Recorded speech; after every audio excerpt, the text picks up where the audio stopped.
thank you so much for joining us again with another interview with a wonderful Longwood Symphony musician. Today I am very pleased to be joined by Jenny Zuck, one of our flute players in the orchestra. Hi, Jenny. Hello. Thank you so much for finding time to do this. I know for a lot of people, things are even more crazy when you are trying to switch between working from home, going in, doing all of the as much social distancing as possible. So I appreciate you taking the time. Of course, it's my pleasure to connect in this way. Thank you for the invitation. So Jenny, can you give us a little background about yourself, what you do? Absolutely. Music has been central to my professional and personal journey, I would say. Growing up, my music education experiences consistently turned out to be the most meaningful educational and personal experiences I had growing up. I played in band and orchestra and choir, and actually gave up my lunch in high school just to play in all of the ensembles. And that led me to an undergraduate degree in music education. And my initial motivation really was with the thought that I wanted to be able to bring to others this experience that had been so formative and meaningful to me. Along the way in my journey, I'd say two things happened. I found myself in my music education experiences consistently drawn to those with learning differences in the educational settings that I was in, and always felt a bit of a call to think about neurodiverse learning profiles and how music could play a role in providing access in that platform. The other piece that happened for me is I studied in my undergraduate Case Western Reserve University, which is a science-heavy university. And I found myself drawn towards science and became especially interested in how music may impact the brain and play a role in cognitive and brain development. So that ultimately led me to a dual degree in music education and cognitive science. And I would like to say, I still stand by this, that I've always been drawn by both the cognitive neuroscience research as well as the educational clinical side of things. And I have just never quite been willing to let anything go. And so where that's led me in the long run is I ended up pursuing a master's in neuroscience and education, and thinking about how studying the brain can better inform our understanding of child development. And then ultimately ended up in a PhD program really focused on the cognitive neuroscience of music as it relates to speech and language. And I was able to pursue clinical training as a speech language pathologist as part of my degree, but also really focus in on research that explores the potential for music to play a role in facilitating speech and language development and disability. So after this long journey that originated in the music education realm, I feel very grateful to now be a cognitive neuroscience researcher as well as a clinical speech language pathologist. And I very much focus my efforts at the intersection of cognitive neuroscience research, clinical speech language pathology, and the music cognition field. So while it might seem that I have dabbled across many different disciplines, it is actually this interdisciplinary intersection that really, I'd say, resonates most deeply with what I do and what I'm all about. So I currently am a postdoctoral research fellow at Boston Children's Hospital, and I work as a speech language pathologist at Spaulding Rehabilitation Hospital. So you found the perfect way to meld together everything that you love. I feel immensely grateful that that is the case, and I really do feel that way. And it's been tremendously meaningful at this stage in my career to finally be really diving into a lot of what I was working towards for so long. And so as a researcher, I really have been exploring relationships between music and language in the brain, in both typical and atypical populations. And then on the clinical side, I have been pursuing my clinical fellowship right now. I'll become a licensed speech language pathologist this month, actually. And it's been a real joy to work in clinical settings part-time And as part of that work, well, maybe this isn't the best description, we can kind of rephrase it, but in my role at Spaulding Rehabilitation Hospital, I provide inpatient acute rehabilitation for adults as well as children with a variety of neurological insult and injury. So I'm providing clinical care to primarily those who have had a stroke impacting the ability to communicate, or a brain injury resulting from car accident or any form of traumatic injury that can result in cognitive communication deficits. And it's been especially exciting in my role at Spaulding that there's wonderful interdisciplinary clinical collaboration across the care continuum of care. So I've been able to engage in quite a bit of co-treatment between music and speech therapy, and that's been a wonderful avenue to explore in this clinical capacity that very much reflects my interests in music and speech. So are you still able to continue doing your clinical work while we are on, I guess the best word for it is a stay-at-home order? I have indeed continued to provide clinical care during this time because we provide care in an inpatient acute rehabilitative setting. Um, the truth, I suppose, of it is that although this is such a difficult time, challenging, unexpected injuries are still occurring, right? And for those who suffer from a stroke or a traumatic accident during this time, the ability to receive clinical care in the realm of speech and occupational and physical therapy is especially time sensitive and pertinent and not something to wait on. So that's the main reason that I'm still called to do my job, and I feel especially grateful to be able to do what I can to contribute to helping others meet their goals and also to alleviate some of the heightened levels of isolation that our patients are experiencing during this time. How are you and your coworkers and your patients handling the not being able to have visitors, not being able to see their family? It's got to be so tough. Absolutely. I feel that I can only begin to speak to what that must feel like for our patients. I feel it in my own personal life in a way that is definitely probably the hardest part for me in this whole experience of not being able to see family. But for our patients who are staying inpatient at Spaulding, there are currently no visitors allowed at all. And I can't even fathom what that would feel like to be working through an unexpected change in status and find yourself away from home and then to not be able to have anybody there with you. It just sounds like an immensely stressful experience. And so I guess feel it's not even mine to say how that would be. But what I can say is I've been really blown away by my interactions with the patients at Spaulding during this time, especially. While that sounds like a tremendously difficult circumstance to be in, it's been really remarkable to see how positive attitudes have been among our patients. I am so grateful to have the opportunity to interact with people during this time. And I feel I'm learning so much from the patients that I have the opportunity to engage with.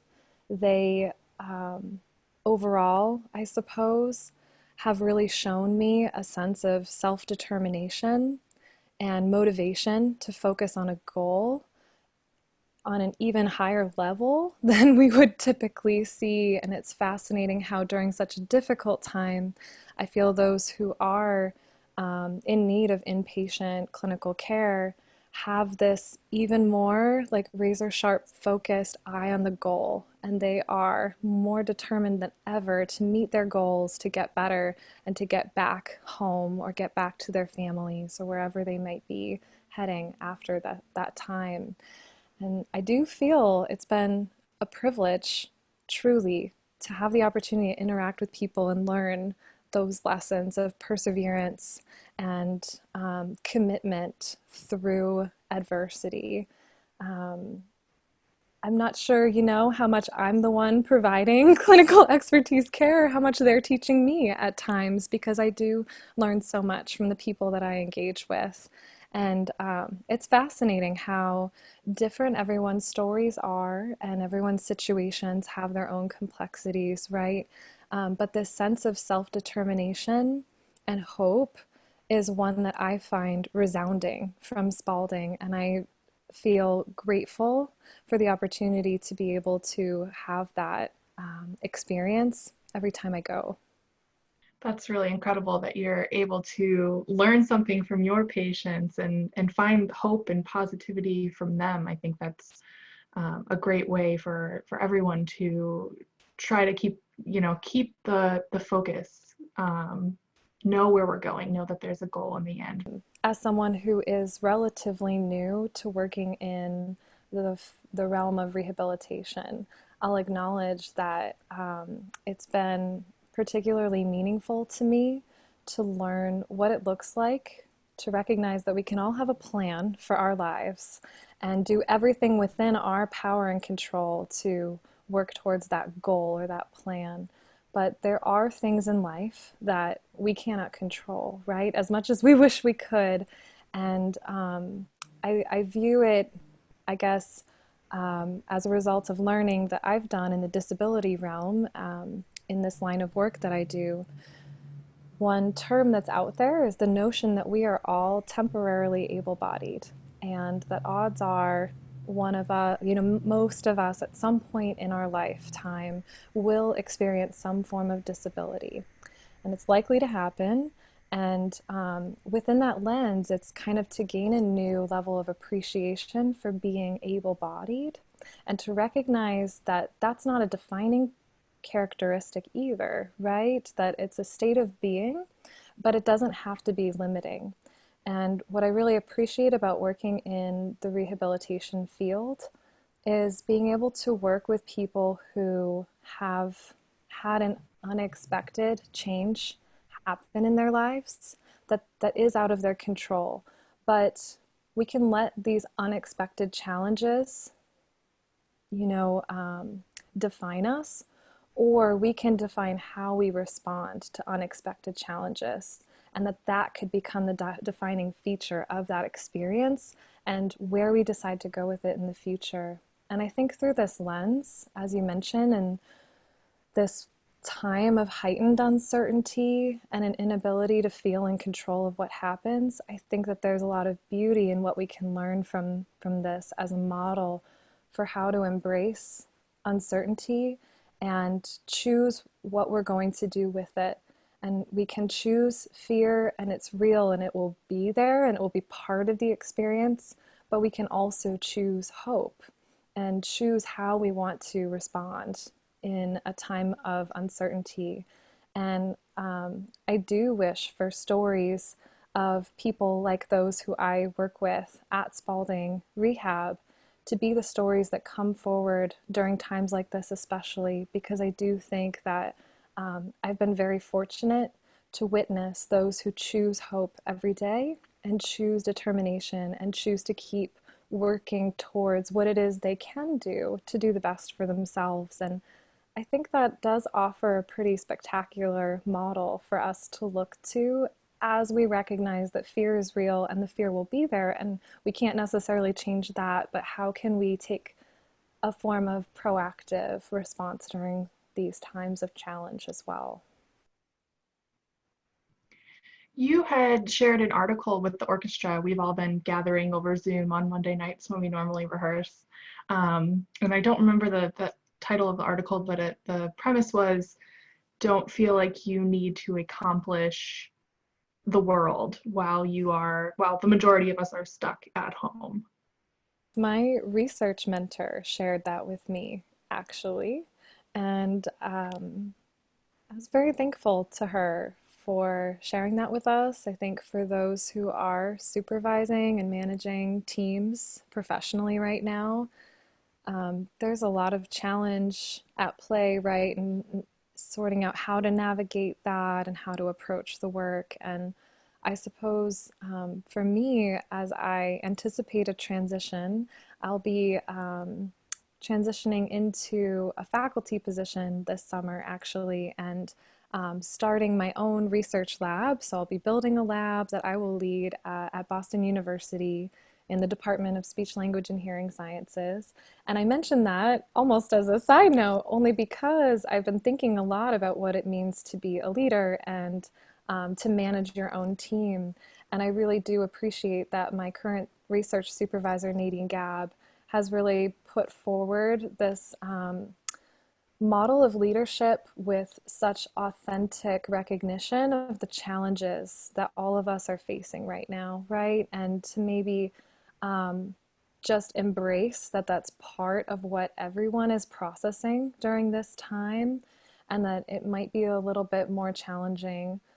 Well, it is, right? We all know that it is quite a lot more challenging to be as focused on our what were our goals before COVID, and to sort of reconcile what our goals were before with what our goals are now and will be as we look ahead. And yeah, I really do, I guess, appreciate any and all opportunities to recognize that real life is happening right now, right? And for my supervisor to recognize that and invite us to really sit with it meant a lot to me, and I hope that I can be that sort of mentor as well in the future.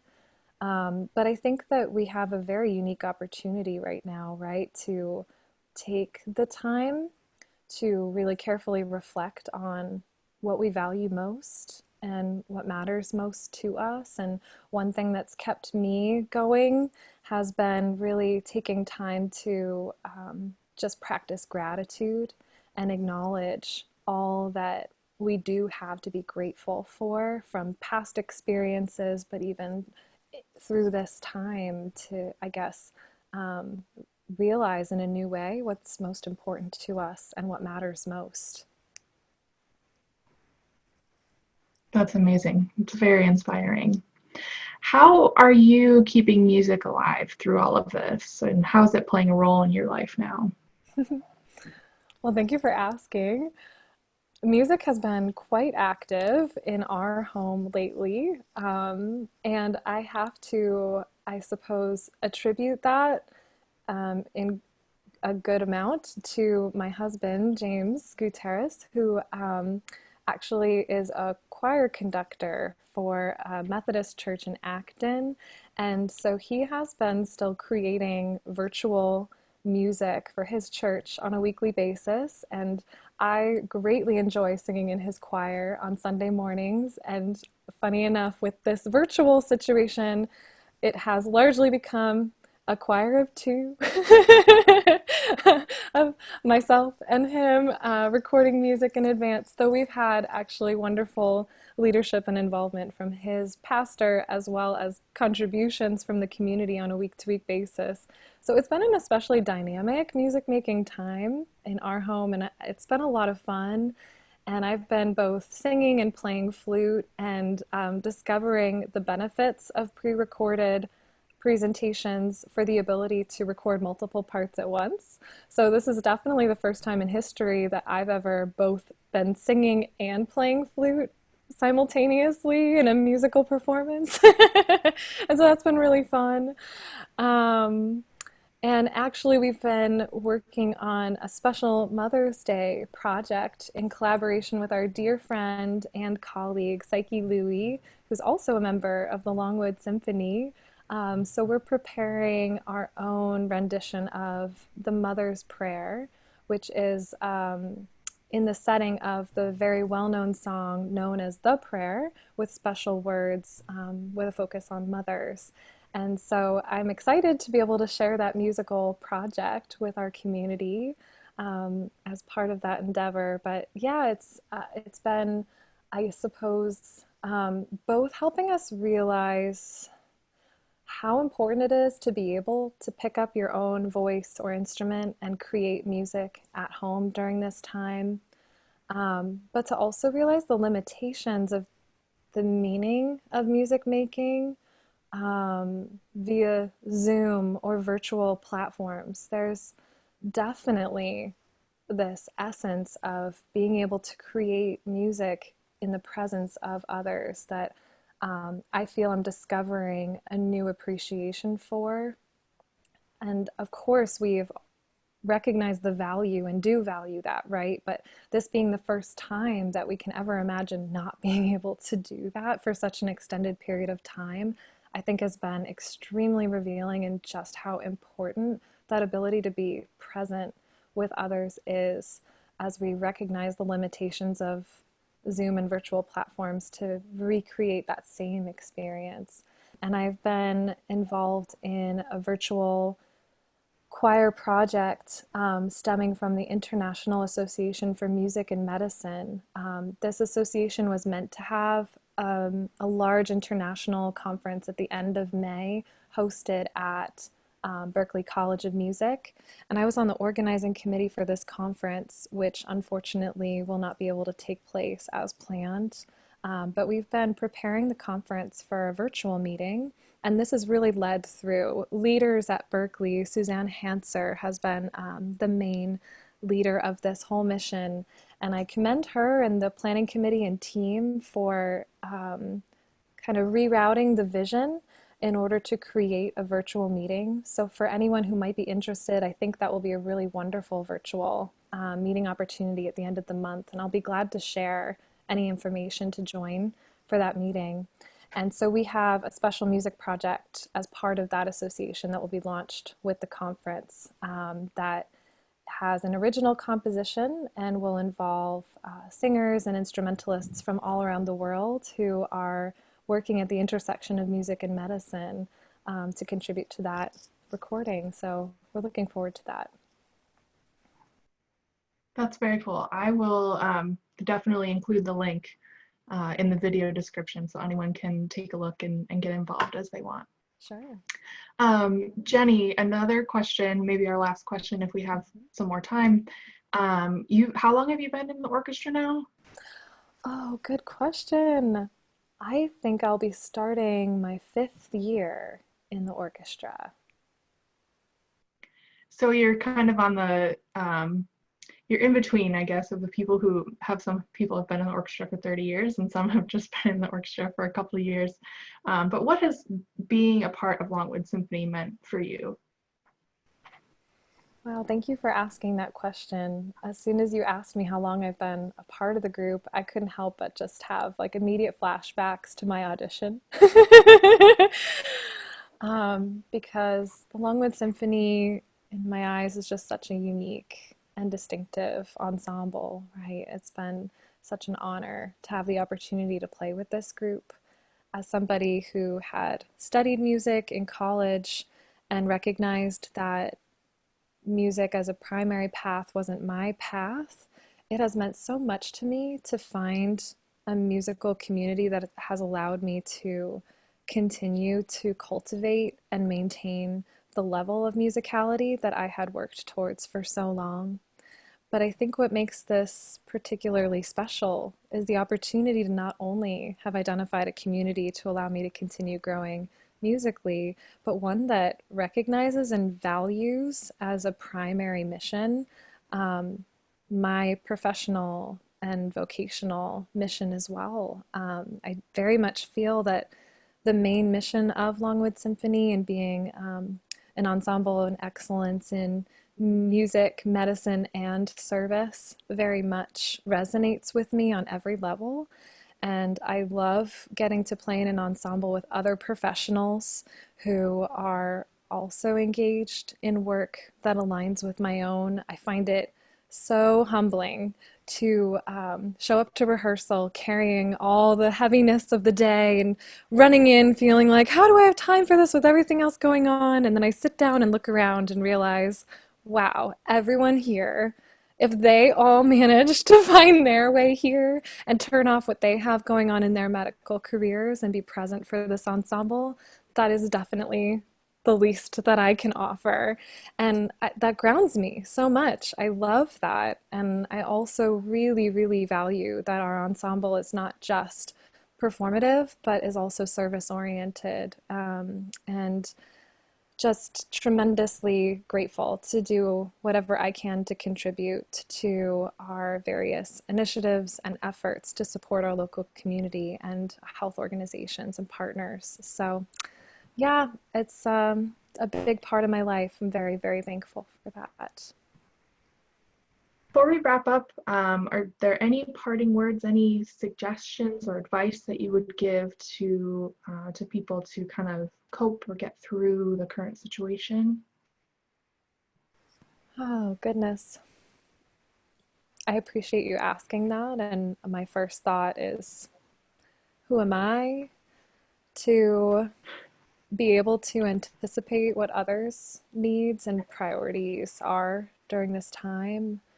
The only thing that I feel coming to the front of my mind is to humbly recognize that, right? And that I just hope for everyone to find moments of peace and grounding in recognizing that we are going through a legitimately challenging, stressful, uncertain time. And I suppose whatever that might be, to find moments of peace, right, can be individual. And for me, as I had mentioned before, I just have found such grounding in practicing gratitude. And like you said, I think that there are surprising silver linings all around us right now. And while I know that doesn't mitigate the devastating nature of other aspects of what's happening right now, I think that they do still have value and are probably more important than ever for us to be listening for and recognizing as we're able to, right? And so I hope that we continue to see what we're learning about what we value, what we look forward to being able to get back to, but also what we do have that we hadn't necessarily has actively realized before this. And that once we're able to get back together as a community, that, like you said, we will have a deeper appreciation and value for the priorities in our lives than ever before. And it excites me to think of what that might look like and what that will uncover for us. Everything you said has just been so incredibly meaningful. So thank you for sharing your story and for understanding that your story is definitely not the same as everyone else's story, not the same as my story, anyone's. It's everyone has their own take on this. Everyone's experiencing something different. So I definitely appreciate that you recognize that and know that there's no one size fits all solution to any of the stress that's happening right now. But thank you so much for everything. I can't wait to hear your Mother's Day trio with your husband and with Psyche. I think that will be amazing. And I hope that we can share it with our audiences because I think they'll like it too. Wonderful. Thank you so much for this opportunity and for all that you're doing for our Longwood Symphony community during this time. It really means a lot.